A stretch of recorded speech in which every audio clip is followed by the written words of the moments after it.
Hey everyone, this is Mr. Hammer. I'd like to welcome you to the channel.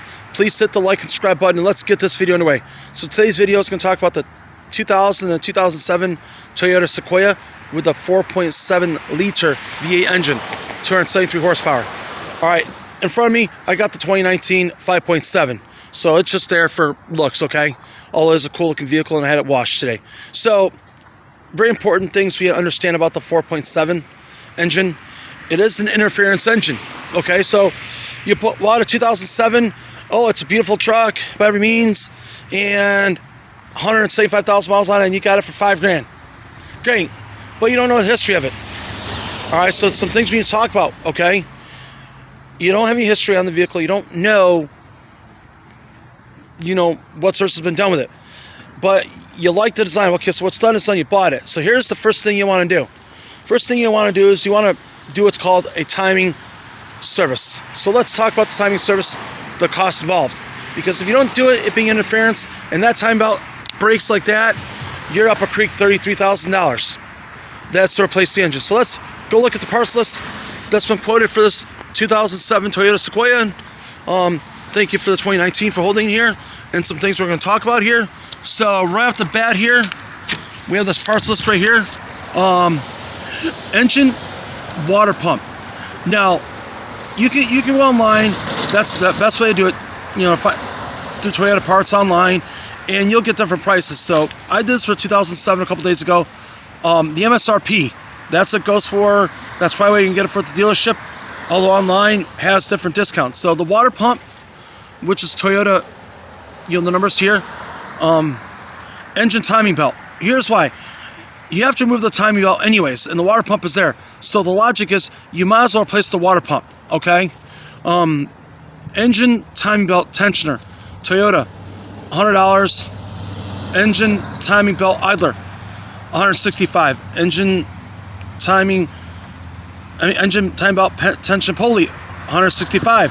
And the serpentine belt. Okay, so all together, and I'll post a link to all these parts here, but first, I'm just going to pause this video here so you guys can look at the part numbers here. And again, you can go online to Toyota Parts Outlet and enter your specific vehicle. This is for 2007, but don't go off the information per se in this video. This is just kind of illustration, and there's VIN numbers and factors like that. So, assuming all these parts are starting at $55, right? People say, well, why are you into the serpentine belt? Well, you're already in there. The mechanics are already in there replacing the belt for the time belt. You might as well replace the serpentine belt, especially if you don't know the history of it. Now, granted, one could argue, the serpentine belt should be replaced based on condition. Absolutely. But with the timing, that's just not something you take chances with, okay? I had a 1999 Toyota Camry that started leaking water out of the water pump, right? And I ended up having to replace the, so I was really slick. I tried to do it myself, and turns out after I did everything with the help of a backyard mechanic, right? It worked out okay, but still had issues, right? So I ended up going to a professional mechanic. With the timing service, you want to get it done by a professional mechanic who understands Toyotas. So backyard, not so much. Now, these 5.7 liters, which is, it's got a timing chain, which is all internal. So again, real short end of that one is, that's why you got to do the oil changes regularly on these things, okay? And I've got kind of a separate video about it, but I do my oil change every 4,000 miles, okay? Now, we know that, okay, so the price of the parts is, let's say, $755, right? In the case of the 2007 Sequoia, which is the story I talked about, 165,000 miles, unknown history, you're better off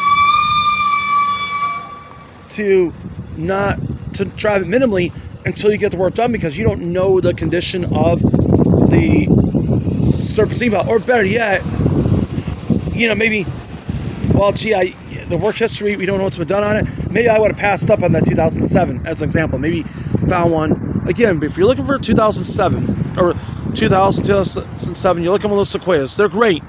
Although I do like the 2008 upwards better if you can get the 5.7 liter, because it's just the difference of the two motors is The 4.7 liter, it's got 273 horsepower, and this one's got a 5.7 liter, 381.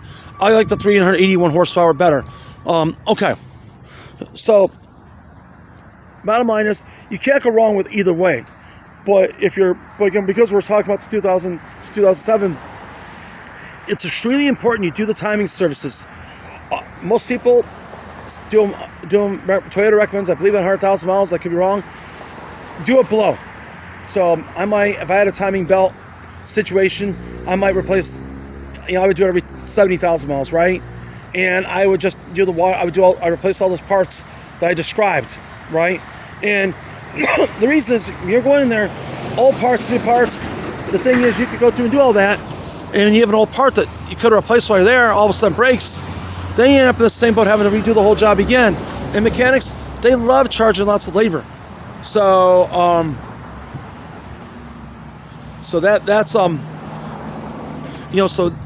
the whole, I guess what I'm trying to say. So make sure when you do it, do the timing service right. And if you don't know the history of the vehicle, and it's got a lot of miles on, let's say it's got 200,000 miles, no history, and it's that below 2008, I might skip on that vehicle. I might pass on it just because I don't want to buy something, and then 2 miles down the road, the engine just breaks. And then someone say, well, you bought it as is, and you got to spend $33,000 on top of the $6,000 or wherever you spent. So, moral or point of the video, if you're going to buy a vehicle, obviously it runs. Now, if you've already planned this out because you watch the video and say, no, hey, I found 2007, you've already got the parts priced out and you've already got the parts in place, then you could drive the vehicle straight to a mechanic and get it done. Be on the safe side. And if you take good care of them, they will run really well. All right, thank you for watching this video. Bye-bye.